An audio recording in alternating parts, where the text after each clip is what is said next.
Amém? Abra a sua Bíblia aqui, quem já abriu, permanece com ela aberta em Ageu capítulo 2, versículo de número 1 ao versículo de número 6. Glória a Deus, diz assim a palavra do Senhor Jesus.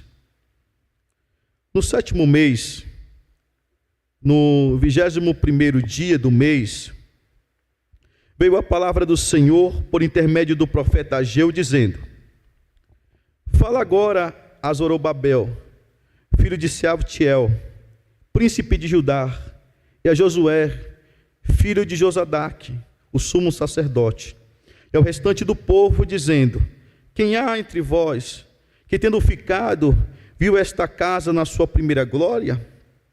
E como a vedes agora? Não está como nada diante dos vossos olhos, comparada com aquela? Ora, pois, esforça-te, Zorobabel, diz o Senhor. Esforça-te, Josadaque. Esforça-te, Josué, filho de Josadaque, sumo sacerdote. Esforça-te, todo o povo da terra.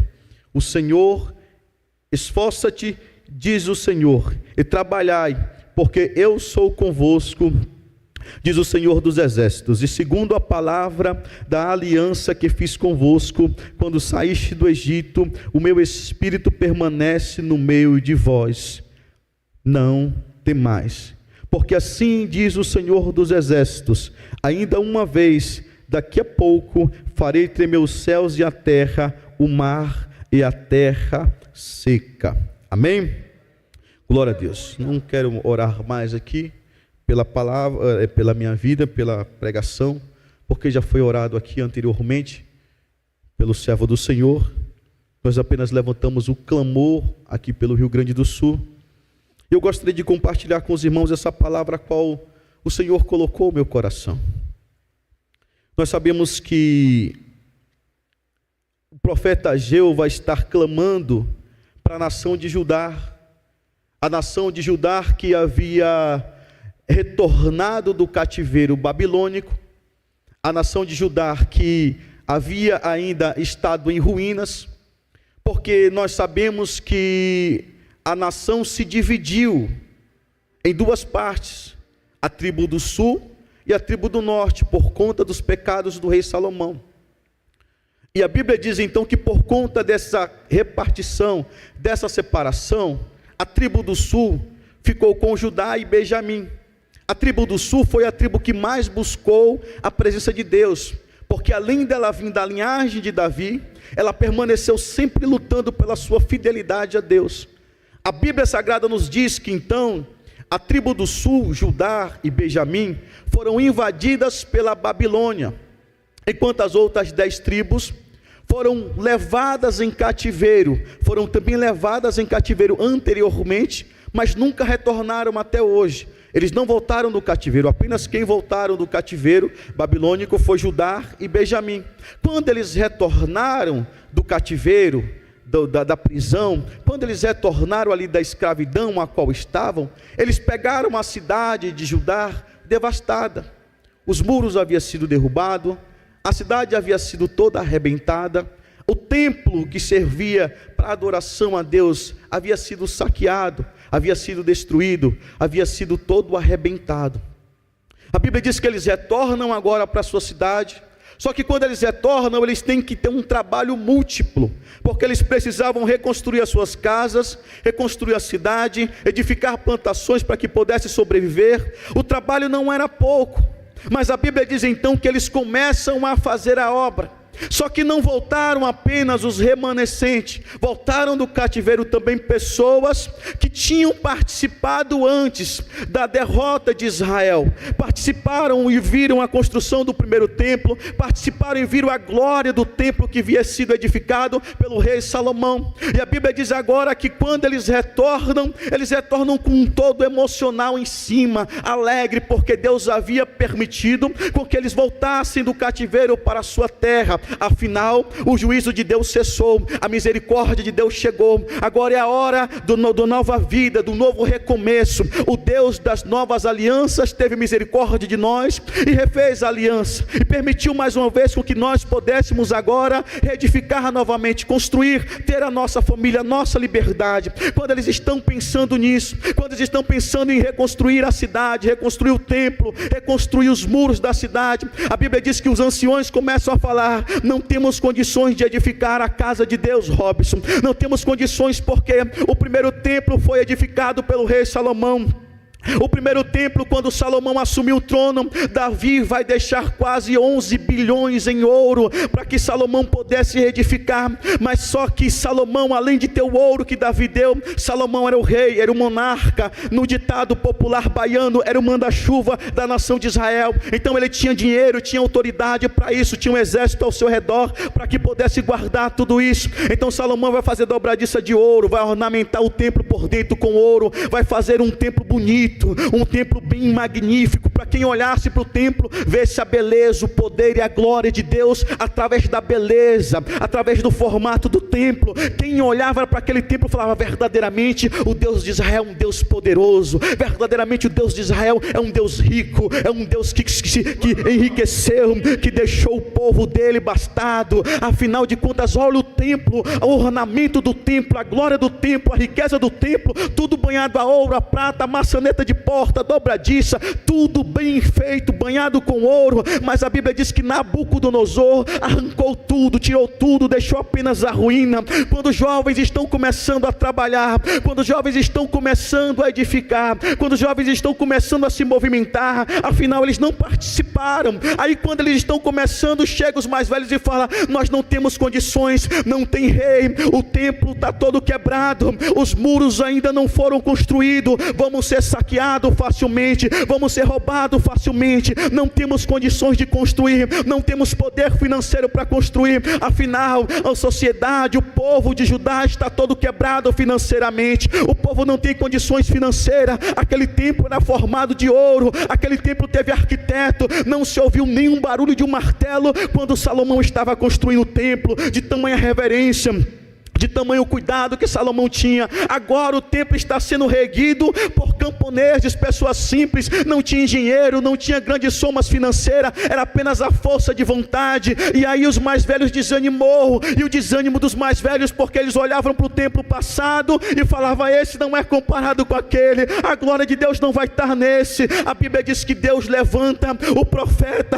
Ageu para dizer para o povo: vocês estão vendo esse templo? Claro, não está nada comparado ao templo antigo, mas uma coisa eu posso dizer para vocês: aquele tinha ornamento de glória, aquele tinha ornamento de poderio físico, mas esse segundo terá o ornamento de glória dos céus. O poder que vai emanar nesse templo não é o poder do rei Salomão, o poder que vai ornamentar esse templo não é as dobradiças de ouro, as maçanetas de ouro, os baldes e as bacias de prata. O poder que vai adentrar por essas portas é o poder maior que se está sobre a face da terra. Aleluia! Ageu vai motivar o povo dizendo: a prata é do Senhor, o ouro é do Senhor. Não há nenhum poder aquisitivo na terra que possa simplesmente mudar o coração de Deus. Não há Bill Gates, não há Elon Musk, não há, irmãos amados, Zuckerberg, não há nenhum homem de poder aquisitivo que possa mudar o coração de Deus. Mas se tem uma coisa que movimenta o coração do Eterno, é quando o povo dele se une, é quando o povo dele trabalha em um propósito, é quando o povo dele entende que fora a prata, fora o ouro, existe um Deus que está acima de tudo, existe um Deus que está acima de todos e governa a terra, e governa os mares, o oceano, governa a minha e a tua vida, independente da sua posição, condição financeira. Deus está simplesmente contando com a tua adoração, Deus está simplesmente contando com a tua servidão, Deus conta com a sua dedicação, Deus conta com a sua vocação. Afinal, para que você foi chamado? O que você mais tem qualidade em fazer, faça também para a glória de Deus. Permita com que o Senhor seja glorificado até mesmo nas suas deficiências financeiras. Aleluias. Irmãos amados, a Bíblia diz que o povo está indeciso, o povo está incerto, e a Bíblia diz que quando o povo está incerto, Deus olha dos altos céus. E fala: eu preciso enviar um profeta lá.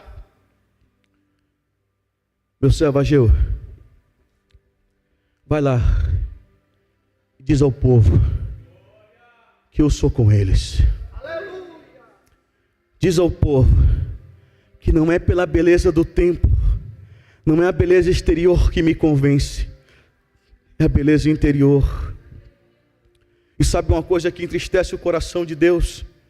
É quando nós caminhamos no presente e ao invés de nós olharmos para o futuro, nós começamos a olhar pelo retrovisor do passado e começamos a viver as nossas coisas passadas como se elas fossem mais belas do que a coisa que nós estamos vivendo agora, como se o passado fosse melhor do que o presente e como se o presente fosse tão incerto quanto o nosso futuro. Deus vai olhar para o povo e vai falar bem, se nós não precisamos viver no presente com olhar para o passado, porque afinal de contas quem está no presente vivendo o passado, ele não tem tempo de aproveitar e apreciar a viagem da vida e daquilo que está à sua frente, porque o seu foco está nas coisas que ficaram para trás. A Bíblia diz que o povo estava assim, o templo antigo era bonito, o templo antigo era formoso, esse templo não tem mais coisas belas, esse templo não tem mais a formosura que tinha o outro templo. E a Bíblia diz que Deus, ele tem tanta urgência na sua mensagem, que no versículo 2 ele vai dizer para Ageu, ele diz assim no versículo 2, fala agora, porque a mensagem de Deus ela tem que ser para já. A mensagem de Deus não pode ser deixada para amanhã, para depois, para o ano que vem. A mensagem de Deus ela tem que ser para agora.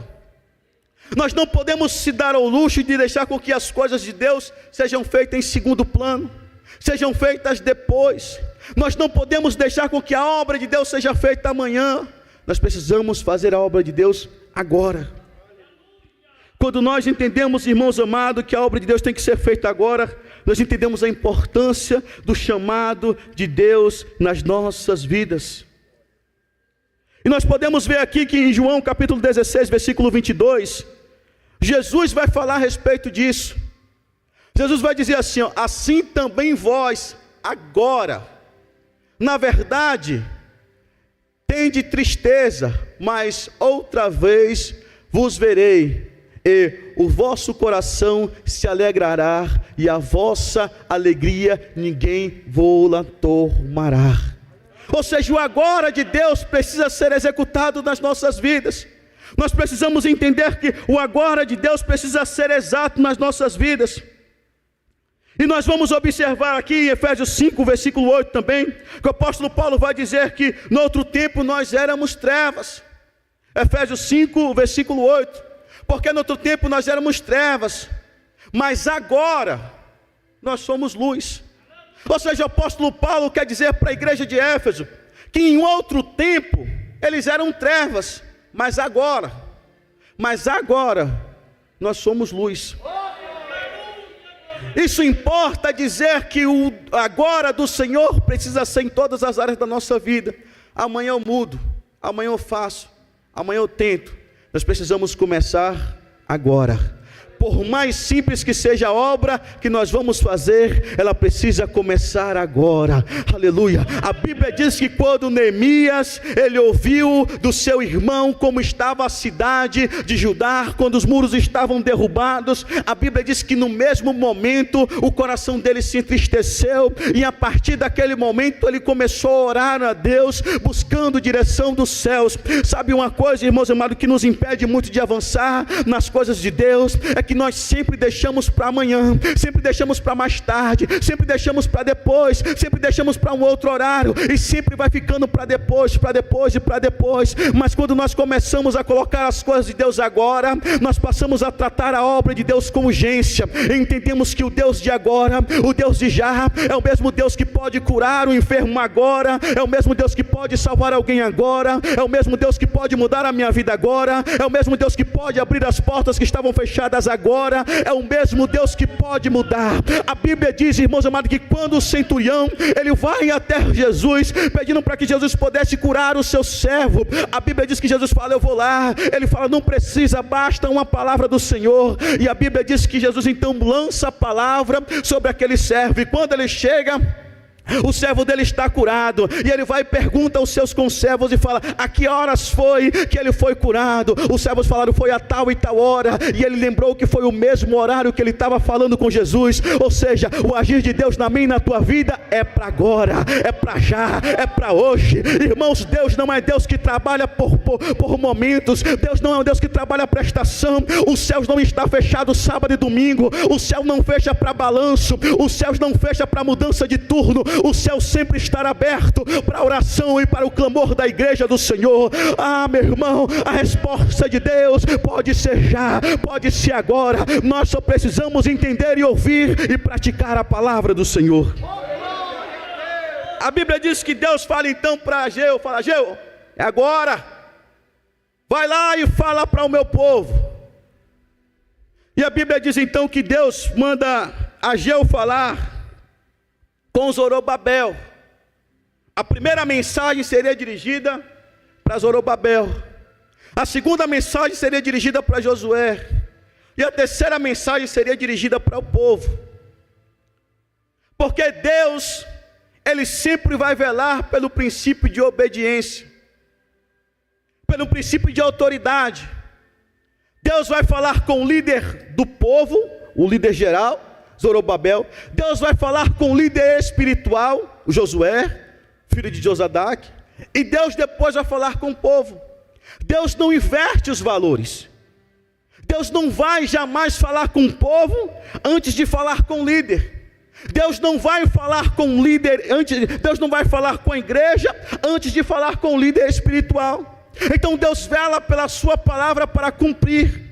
Então nós podemos observar aqui que Deus, Ele vai olhar para a situação, Ele vai olhar para a necessidade e vai falar: você vai falar agora, Ageu, mas você vai seguir a hierarquia, você vai começar de cima para baixo. Você vai falar com Zorobabel, você vai falar com Josué, e depois você vai mandar a mensagem para o povo, porque eu velo pela minha palavra para cumprir. Aleluia. Então você pode ter certeza de uma coisa, irmãos amados: Deus, até mesmo quando viu um profeta, Ele viu um profeta, irmãos amados, com um princípio de obediência e fidelidade à palavra de Deus. Aleluia. Então você pode ter certeza, Ageu foi com o direcionar do Senhor. E a Bíblia diz que quando Ageu chegou lá, Ageu começou a fazer tudo aquilo que Deus havia lhe mandado fazer. É importante ressaltar aqui que eu não posso fazer as coisas que Deus me mandou fazer por etapas. Eu não posso fazer aquilo que Deus me mandou fazer simplesmente pingado aqui, pingado ali. Eu preciso fazer por completo.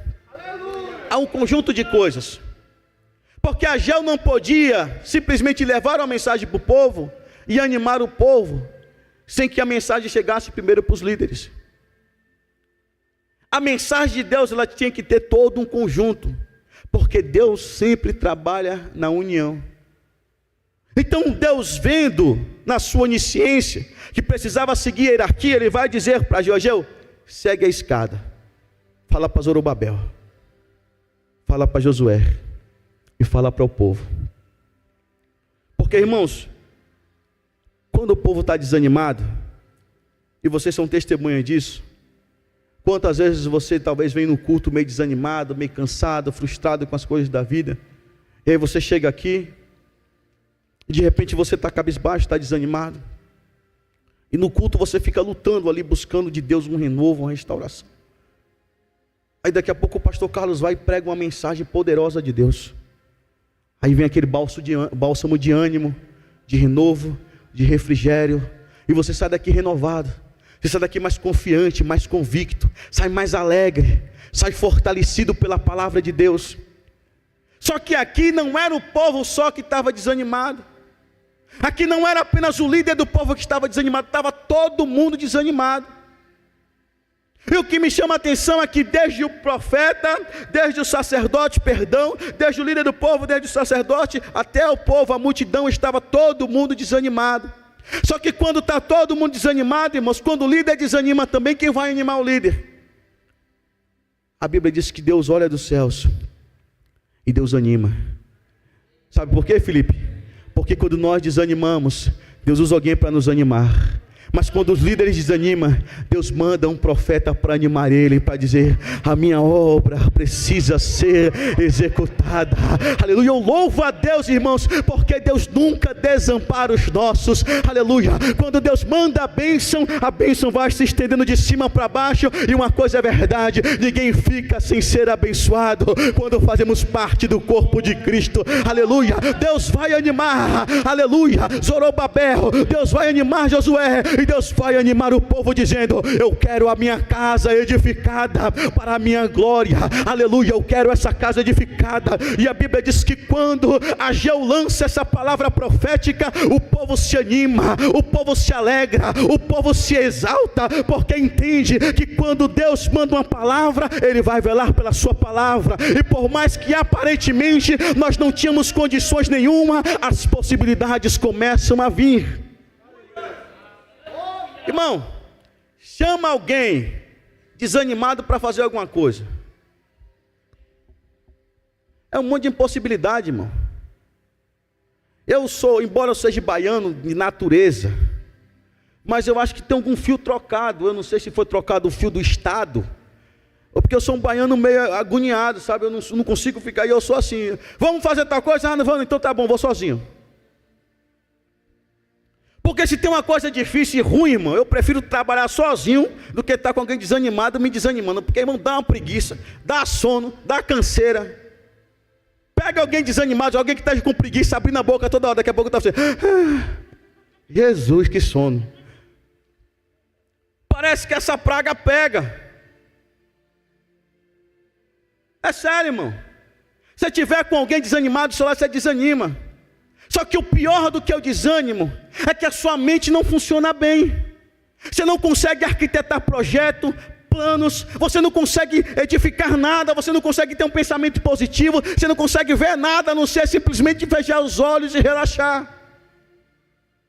Porque é o que o cansado, é o que o desanimado ele pensa em fazer. Ele quer restaurar as suas forças através de um bom momento de sono. E o povo estava assim, todo mundo desanimado. O povo estava assim, só que quando Deus manda o bálsamo de renovo, irmãos, todo mundo se estica, aleluia, todo mundo se levanta e fala: agora nós vamos edificar, aleluia, agora nós vamos fazer, agora nós vamos começar a trabalhar. Só que o que me chama a atenção, irmã Gilmara, é que é o seguinte: todas as vezes que Deus lança uma palavra profética dizendo: eu vou levantar vocês vão para cima agora em nome de Jesus, no dia seguinte, se vacilar na mesma noite, na mesma madrugada, vem um bombardeio do inferno falando: tu não vai edificar nada, tu não vai fazer nada, você não vai conseguir nada, você não vai para lugar nenhum. Sabe por quê? Porque não tem dinheiro, não tem recurso, você não tem estudo, você não pode e você não tem capacidade. Mas eu preciso falar isso para você: o Deus que capacita o intelectual é o mesmo Deus que abre a minha e a tua mente pequena e fechada, aleluia. O mesmo Deus que deu poder para Pedro e João, sendo eles sem conhecimento nenhum, é o mesmo Deus que derrama do poder dele sobre a mim e sobre a tua vida. Sabe o que impede às vezes o agir de Deus nas nossas vidas? É porque nós limitamos o poder de Deus. Nós começamos, irmãos amados, a colocar desculpa, a colocar coisas na frente daquilo que é de Deus. Precisamos entender que nós vivemos pela fé. Se a fé é aquilo que eu não consigo ver com os meus olhos naturais, mas eu creio. Se a fé é aquilo que eu não posso apalpar, tocar, mas eu acredito. Se a fé, eu sei que humanamente eu não teria capacidade, mas espiritualmente eu vou conseguir. Fé é isso, é acreditar no espiritual, é acreditar no sobrenatural. Fé é isso. O seu Norman Champlin, ele vai dizer que se entristecia porque muitas pessoas, ela tem disposição para buscar conhecimento físico, conhecimento tecnológico, ela tem disposição para trabalhar, para acordar de madrugada, para buscar as coisas para o seu bem, bel prazer próprio, mas quando se trata das coisas de Deus, elas sempre colocam desculpa, elas sempre falam alguma coisa. Se é na madrugada não dá porque eu tenho que trabalhar logo cedo, se é mais tarde não dá porque eu tenho um compromisso, se é meio dia não dá porque eu estou com fome, se é logo cedo não dá porque eu acordo mais tarde. Sempre colocamos uma desculpa, mas quando eu deixo a desculpa de lado, quando eu deixo as coisas tristeza de lado, quando eu começo a focar nas coisas de Deus, eu começo a entender que o poder de Deus se manifesta, irmãos amados, é quando eu me disponho à obra dele. Olha o que Deus vai falar para o povo no versículo de número 3. Versículo de número 4, perdão. Ora, pois, esforça-te, Zorobabel, diz o Senhor. Esforça-te, Josué, filho de Josadaque, sumo sacerdote. Esforça-te, todo o povo da terra. 3 vezes ali, Deus está falando para o povo se esforçar.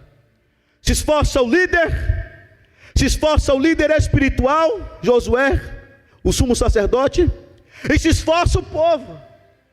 Embora Deus vai trazer uma palavra de ânimo, embora Deus traga uma palavra de despertamento, mas o esforço tem que partir de você. Aleluia. O esforço tem que partir de você. O esforço tem que partir de mim. Irmãos, se eu não me esforçar, não tem como Deus agir na minha vida. Porque a falta de esforço físico é condicionado à preguiça, e Deus não trabalha na vida do preguiçoso. Então por isso que Deus vai falar bem assim sempre: esforça-te, esforça-te, esforça-te, porque precisa se haver um esforço da nossa parte. Outro dia falaram para mim: pastor, eu tenho orado a Deus para que o Senhor possa me dar disposição, eu quero fazer as coisas para Deus. Mas você está se esforçando? Eu estou em casa, mas assim, Deus vai dar força para mim ir para a igreja. Fique em casa, tu vai ter força para ir para a igreja. E por que para trabalhar a gente cansado, com dor nas costas, dor na cabeça, vai? Porque sabe que se não for, o dinheiro não está no final do mês na conta, né, irmão? E tem conta para pagar, tem água, tem luz. Aí vai arrebentado, mas vai. Está chovendo, vai. Está frio, vai. Aí para a igreja: ô pastor Carlos, está chovendo, sabe? Eu não tenho guarda-chuva. Ô pastor Carlos, está frio. Acho que eu vou assistir o culto pela internet. E Deus olha dos altos céus e fala: como é que eu posso contar com uma pessoa dessa? Porque, não comparando, é claro, lógico que nunca haverá uma comparação, mas se a obra de Deus fosse o seu trabalho, será que se Deus fosse o seu patrão, você seria um funcionário exemplar?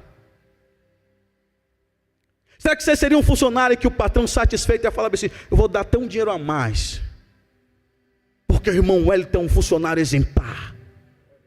Será que Deus faria isso comigo, contigo? Porque, irmãos, às vezes cansa a gente sempre ouvir alguém colocando uma desculpa para aquilo que não tem desculpa. Porque, embora às vezes o pastor, ele às vezes se faz de besta, porque quando dirige a igreja, fala: não, irmão, está certo, eu entendo. E o Espírito Santo falando: é mentira, está falando com você debaixo da coberta lá, e dizendo que não vai conseguir vir para o culto, porque tem isso, isso e aquilo. Não, irmão, a gente entende Deus entristecido com a situação, porque nós queremos bênção, queremos a casa protegida, queremos prosperidade financeira, queremos o Espírito Santo habitando dentro de nós, queremos ver mudança, queremos convenção, queremos ser cheios do Espírito Santo, mas não queremos ter dedicação com as coisas de Deus. Irmãos, uma coisa é verdade: quando eu me dedico para a obra de Deus, quando eu não tenho um tempo ruim para as coisas de Deus, você pode ter certeza, Deus sempre vai olhar pela sua vida, Deus sempre vai olhar pela sua casa. Deus não desampara os seus, Deus não abandona os seus. Aquele que é de Deus, o maligno não toca. Sabe quem é de Deus? Aquele que tem a certeza que o corpo dele, o coração dele, a alma dele está entregue para o Senhor, e o inimigo não tem domínio sobre a sua vida, sobre a sua casa, sobre a sua família. Aleluias. Esforça-te, meu irmão. Para de conversa fiada, de dizer: eu estou desanimado, eu estou cansado. Tu quer o quê, meu irmão?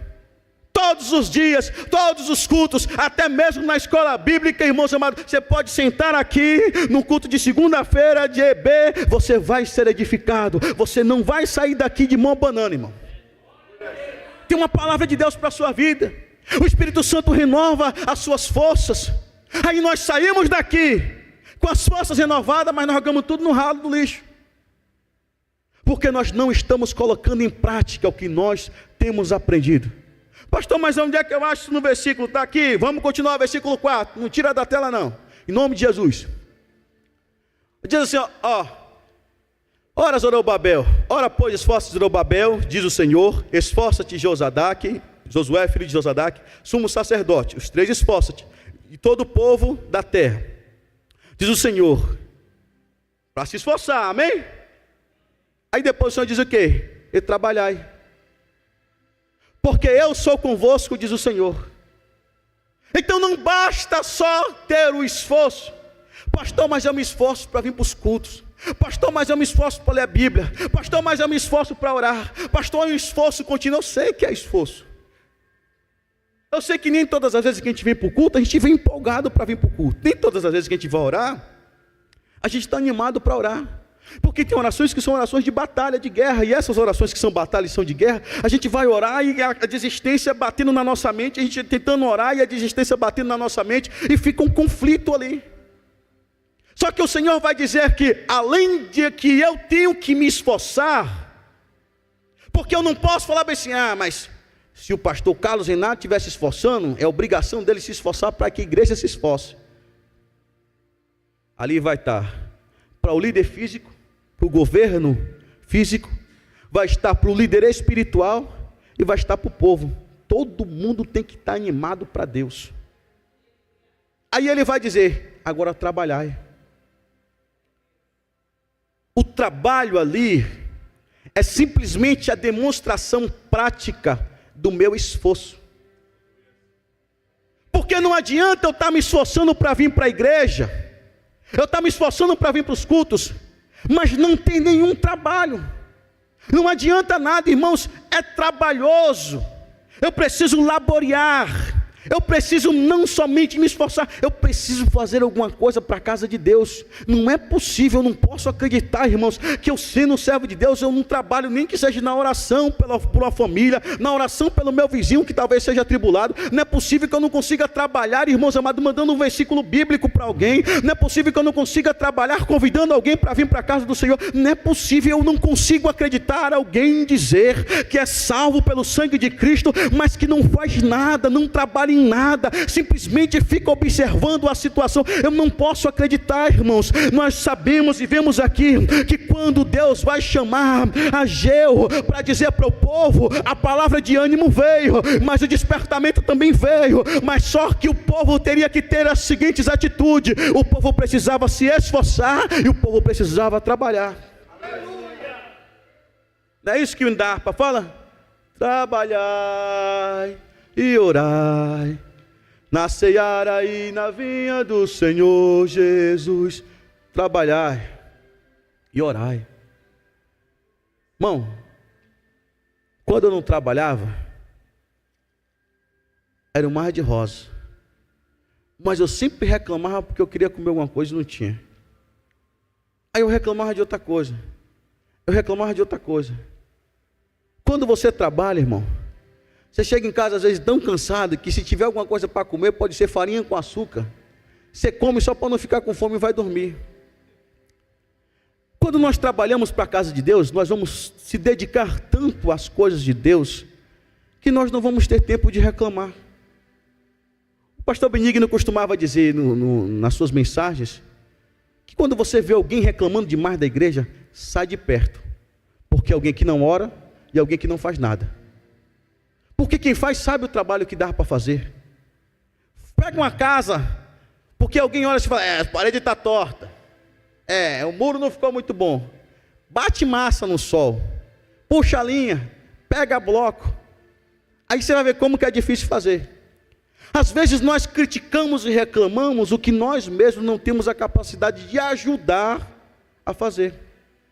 Quando nós colocamos a mão na massa, nós passamos a valorizar mais. Quando você começar a me ajudar o pastor Carlos, quando nós nos ajudarmos em oração, quando nós nos ajudarmos, irmãos amados, na evangelização, nós vamos ver que a obra de Deus ela é árdua, mas ela é gratificante. Irmãos, se tem uma coisa que é preciosa, é uma alma para Cristo. Irmão, se tem uma coisa que eu me alegro, é quando eu convido alguém para vir para a igreja, essa pessoa vem. Quando a pessoa abre a porta da sua casa para receber uma visita, irmãos, é gratificante demais fazer as coisas para Deus. Pode ter certeza, irmãos, comece a falar alguma coisa de Jesus, você vai ver como é bom, como é gratificante. E a Bíblia diz aqui, para que eu possa caminhar para encerrar, que o povo precisava se esforçar. E no final do versículo vai dizer ali, ó: porque eu sou convosco, diz o Senhor dos Exércitos. Entre o versículo 3 e o versículo 4, tem um espaço de tempo, de data. Ageu anima o povo, e como eu havia dito anteriormente, o inimigo sempre vai tentar minar aquilo que Deus, Ele fez. Porque você pode ter certeza, irmãos, o diabo, ele é esperto, mas o diabo ele não consegue criar praticamente nada. Você pode observar, ele vai tentar minar aquilo que Deus construiu, ele tenta inverter os papéis. Você pode observar, se o diabo tivesse tanta capacidade, por que ele não criava dele mesmo uma mulher, um homem? Ele inverte os papéis. Se o diabo tivesse mesmo tanto poder, por que ele não criava para ele? Mas ele vai, o que ele faz? Ele tenta minar o plano daquilo que Deus estabeleceu. Se Deus deu uma palavra para Adão e Eva, ele vai e inverte a palavra de Deus. Aí Eva vai simplesmente e não atenta à palavra que Deus tinha dito, permite com que as coisas se invertam. Então nós podemos ter certeza que as coisas que aparentemente o inimigo quer é inverter os valores de tudo. É tirar os valores da família, é tirar os valores das coisas. Só que quando o inimigo tentou minar ali, Deus vai levantar Ageu novamente para falar com o povo. Embora o povo tinha recebido a primeira palavra, embora o povo tinha se alegrado na primeira palavra, no segundo passo o povo desanimou de novo. E aí Deus vai falar simplesmente para o povo o seguinte: eu sou com vocês. Porque o questionamento do povo era o seguinte: os muros são a proteção da cidade. Os muros é o que vai guardar a nossa cidade à noite. O sentinela não tem como guardar, porque as sentinelas ficavam nos pontos mais estratégicos da cidade, ou do bairro, ou do povoado, para que ele pudesse ter uma visão privilegiada de quem vinha chegando. Só que se não tem portão nenhum, não tem muro nenhum, vai entrar por qualquer canto. Então eles falavam o seguinte: os inimigos vão entrar por qualquer canto, vão saquear novamente o templo, e o pouquinho que a gente juntou para fazer isso aqui, vai ser saqueado novamente. E aí Deus vai dizer para eles: pode fazer porque eu sou com vocês. Faça o templo porque eu sou com vocês. Porque não adianta, irmão, aqui nós ficarmos confiando na polícia militar, no exército, na marinha, na aeronáutica. Foram homens que Deus levantou para guardar, para proteger. Mas a nossa maior confiança tem que estar em Deus. O povo está, mas vão entrar, vão destruir, vão saquear. O Senhor falou: não vai saquear, não vai destruir, porque eu sou convosco. Aleluia. Se Deus é contigo, meu irmão, não há pelo que se preocupar. Se Deus é comigo, é contigo, nós precisamos descansar o nosso coração. Aleluia. Isaías 41 versículo 10 diz: não temas, porque eu sou contigo. Aleluia. Quando Deus é comigo, quando Deus é contigo, irmãos amados, não há pelo que se preocupar. Gênesis 26 versículo 24, Deus vai falar, irmãos amados, Deus vai falar para Jacó, dizendo: Jacó, eu sou contigo. Aleluia.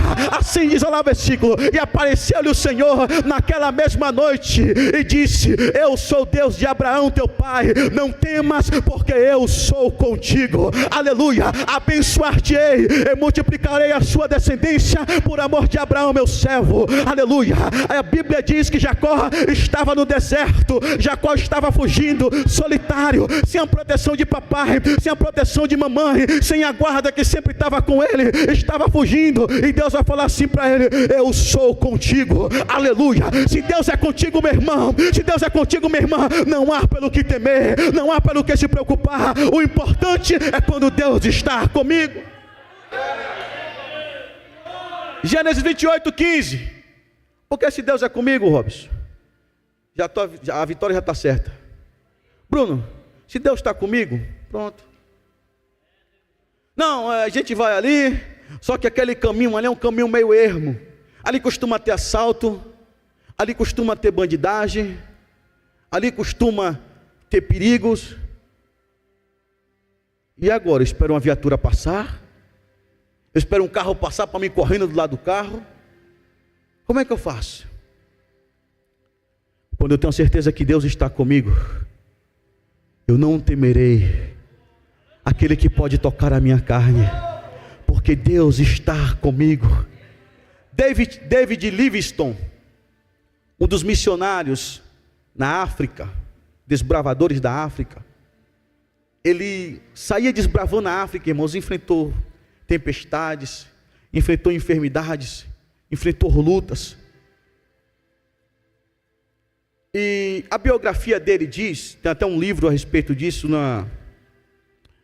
nos Heróis da Fé, um livro da CPAD, vai dizer que depois dele ter sido quase todo devorado por um leão, levaram ele, cuidaram dele, trataram ele e falaram: nós vamos mandar você de volta para sua casa.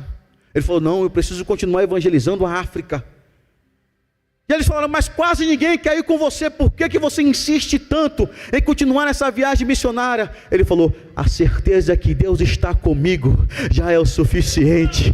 Aleluia. Irmãos, quando eu tenho certeza que Deus está comigo, posso estar bem, posso estar mal, posso estar feliz, posso estar triste, posso ter saúde, posso ter falta dela. Eu sei que Deus está comigo, já é o suficiente. Oh, aleluia. Se Deus é contigo, meu irmão, nada mais importa o que vai acontecer do lado, do outro, na frente, atrás. Deus está comigo, já é suficiente. Se Deus está comigo, irmãos amados, eu vou descansar tranquilo. Jeremias capítulo 1, versículo 19, Deus vai falar também para Jeremias: Jeremias, eu sou contigo. Pelejarão contra ti, mas não prevalecerão, porque eu sou contigo, diz o Senhor, para te livrar. Vai pelejar, irmão, vai se levantar, vai falar, vai tentar, mas não prevalecerão, porque o Senhor é conosco. O Senhor é conosco. O templo foi reedificado por pessoas simples, por homens e mulheres simples, que trabalharam na obra do Senhor, mas com a certeza de que Deus estava com eles. Deus está comigo e Deus está contigo, não importa o que vem o resto. Irmãos, não importa o que vem o resto.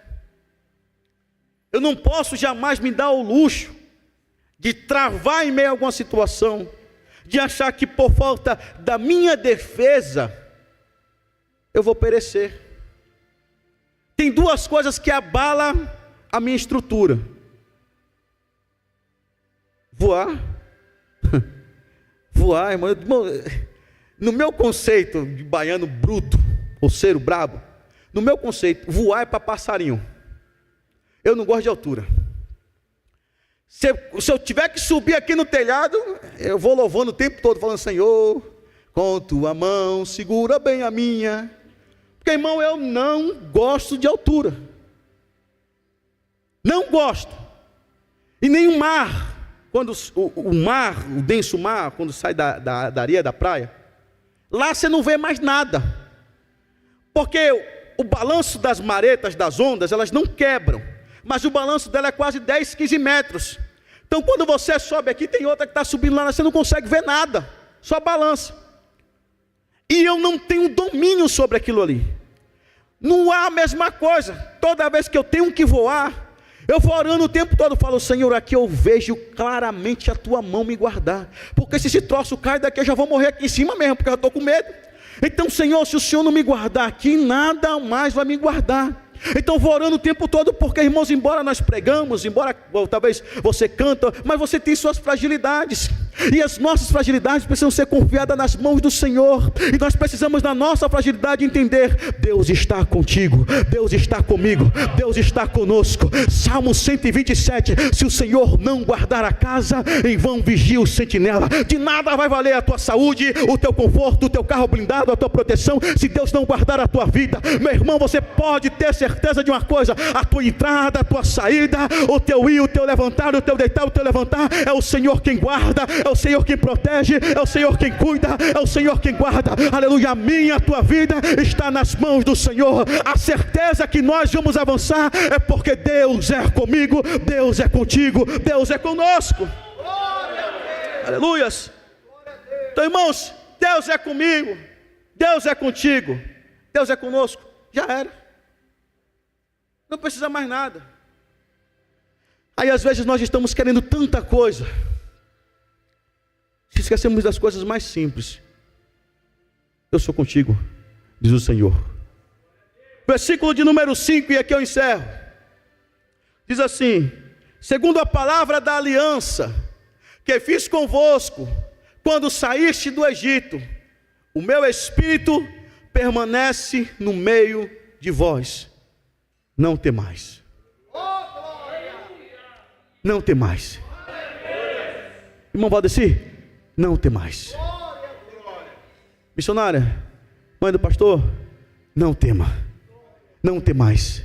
Nós não precisamos temer, porque Deus é conosco. Nós não precisamos ter medo, porque Deus é conosco. E eu só vou falar duas coisas ali, e já encerro. A aliança que Deus havia feito com o povo estava de pé. Só que a aliança que Deus havia feito com o povo não era aquela que ele tinha dito: eu estou com vocês. A aliança que Deus tinha feito com o povo lá atrás, quando eles estavam saindo do Egito, quando Deus chamou Moisés e falou assim: fala para o povo que eu estou no meio deles, eu vou habitar no meio deles, eu estou aqui no meio deles. Faça um templo para mim, faça uma casa para mim, e eu habitarei no meio de vós. Deus prometeu, Deus disse que estaria com o povo, e nada mais importa. Aí sabe o que aconteceu? O povo pecou, o povo falhou, o povo abandonou Deus. Só que olha o que me chama a atenção ali: meu espírito permanece no meio de vós. Não está no passado, não está no futuro, está no presente. O Espírito do Senhor não abandonou o povo. O povo abandonou a aliança. Deus não abandonou a aliança que ele havia feito com o povo. O povo não estava desfrutando da presença do Espírito de Deus, porque o povo tinha abandonado Deus, dado prioridade a outras coisas. Mas a aliança que Deus havia feito continuava de pé. Aleluia. Nós quebramos a aliança, nós quebramos o nosso pacto com Deus, mas Deus, ele nunca quebra a aliança que ele fez com o homem. Quando ele combinou com o povo que faria uma aliança, quando ele fez a aliança com o povo quando saiu do Egito, ele estava dizendo: a mesma promessa que eu fiz lá, eu continuo velando para cumprir, eu não vos abandonei. Aleluia. O meu Espírito ainda continua com vocês, o meu Espírito continua com vocês, não temas. E ali, ó, só que o Espírito não ia estar lá, não ia estar cá, não era na direita nem na esquerda, era no meio de nós. Sabe qual que é a explicação daquilo ali? Hebreus 4:12. A divisão da alma e do espírito, das juntas e medulas. O que o Senhor sempre veio dizendo desde lá de trás é que o meu espírito vai habitar no lugar que era um vazio da sua alma. Eu vou preencher o vazio do teu coração. Aquilo que outrora era trevas, agora será luz. Aquilo que outrora era motivo de zombaria, de medo, de temor, de pavor, de desespero, de angústia, agora vai ser motivo de paz, porque o meu Espírito vai permanecer no meio de vós. Aleluia. Quando o Senhor, ele foi assunto aos céus, ele disse: o meu Espírito Santo habitará no meio de vós. Sabe o que ele quis dizer? O meu Espírito Santo não vai estar pairando para lá, para cá, como era no Gênesis. O meu Espírito Santo não vai ser como era na antiga aliança, que simplesmente adentrava no povo, voltava. Ele não ficava habitando continuamente no povo, ele saía, voltava, estava ali por perto. Mas no nova aliança, o Espírito Santo habita dentro de mim, de você, ele habita dentro de nós. O Senhor havia dizendo desde lá que o Espírito Santo habitaria dentro da minha e da tua vida. Talvez, irmãos amados, chamado como casa de Deus, como templo do Senhor. Talvez você possa até fazer uma analogia, uma comparação e pensar: ah, Senhor, eu estou como o templo de Israel. Outrora eu era bonito, formoso nas coisas que se condiz à tua obra. Outrora eu fazia, eu pregava, evangelizava, eu convidava, eu orava, mas agora não tenho mais disposição, não tenho mais vontade, não tenho mais saúde para isso. Ah, irmãos, essa palavra de Deus é para o meu e para o teu coração. O Senhor está comigo, o Senhor está contigo. A aliança que Ele fez conosco, ela está de pé, e a glória dessa última casa será maior do que a glória da primeira, porque a glória da primeira casa, talvez o Espírito Santo apenas entrava e saía, mas a glória da segunda casa, o Espírito Santo habitará dentro de mim, de você. O Espírito Santo habita dentro de nós, irmãos. A certeza de que Deus está comigo, irmão Duval, é que o Espírito Santo habita aqui dentro. Não precisa de mais nada. Eu contei aqui outro dia o testemunho de uma mulher que estava infartando lá no estacionamento. E quem trabalha com o público sabe que nós temos que ter o cuidado ao falar de Jesus, porque a gente não pode falar diretamente. E eu vendo aquela mulher agonizando e com falta de ar, e puxando a camisa, e liga para o SAMU, e SAMU vai lá para cá. Eu peguei o celular, passei para o menino que trabalha com a gente, falei: vai ligando para o SAMU e vai falando com eles. Eu falei: eu posso orar por você? Ora, pode, ora. No desespero da alma dela, eu peguei na mão dela e comecei a orar por ela. E aí eu orei por ela, daqui a pouco chegou os amigos dela, e ela foi se acalmando, tomou um copo com água, e foi para o trabalho, chegou lá, foi para o hospital. Ela ficou uns dias de atestado, e depois ela voltou e falou assim: a sua presença me trazia paz. Quando você orava, a minha respiração voltava. Quando você estava perto, a minha respiração voltava. Só que não é eu, irmãos, eu não sou médico, não tenho um aparelho que possa mudar isso. O que tem é apenas o que habita dentro de mim. Porque eu sei que talvez na minha loucura, na minha falta de conhecimento, de ciência, de tudo, eu sou leigo para muita coisa, irmão, sou apenas um lavador de carro. Mas o Espírito Santo que habita dentro de mim, o mesmo que habita dentro de você, Ele muda situações, Ele muda necessidades, Ele muda inconstâncias, Ele muda o que houver que mudar, desde que nós creiamos. Eu entendi que se aquela mulher fosse esperar pelo atendimento público, infelizmente demora, infelizmente o poder público às vezes, irmãos amados, é deficiente. Eu entendi que aquela mulher talvez morreria ali. Se aquela mulher morresse ali, a minha consciência pesaria. Eu teria que trazer algo de Deus para a vida dela. Eu lembrei do que Pedro e João disse: eu não tenho prata, não tenho ouro, mas eu tenho algo aqui dentro que eu posso compartilhar com você. O Espírito Santo de Deus habita dentro de nós, irmão. Não precisa muita coisa, não precisa muita coisa. Eu vou dizer de novo: não precisa muita coisa, precisa apenas nós se colocarmos à disposição e falar: Senhor, supre a necessidade dessa vida através do teu Espírito Santo que habita dentro de mim.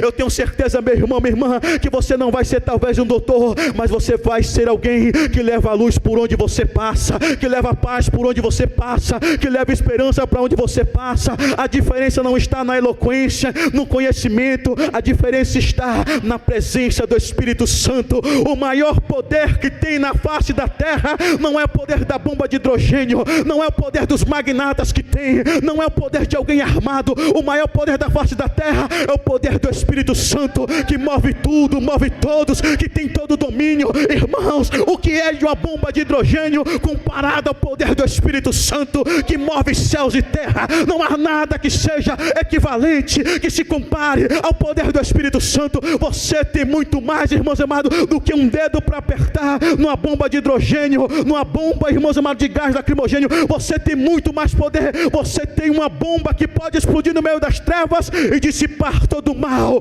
Essa bomba se chama Espírito Santo de Deus. Aonde ela é estourada, toda treva é dissipada. Onde estoura a presença do Espírito Santo, todo o mal cai por terra. Nós precisamos ser esse agente de Deus.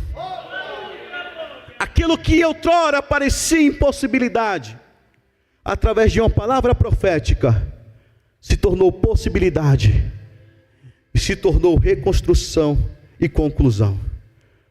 Que Deus Deus abençoe as nossas vidas, que possamos entender, quando o Senhor te escolheu, não foi pelo que você ainda ia aprender, não foi pelo que você ia fazer, é pelo que você já era. Deus, quando Ele olhou para mim, para você, Ele já viu em mim e você as qualidades que serviriam para fazer aquilo que Ele tinha para nós fazermos. Não queira mudar para fazer as coisas de Deus. Faça as coisas para Deus e deixe com que Ele mude a sua vida. Porque quando você muda por você para fazer as coisas para Deus, é quase certo que na primeira oportunidade ou na dificuldade você vai tombar de novo. Mas quando você deixa Deus mudar, Ele muda e se garante da mudança. Forte abraço, que Deus te abençoe. Obrigado por sua paz.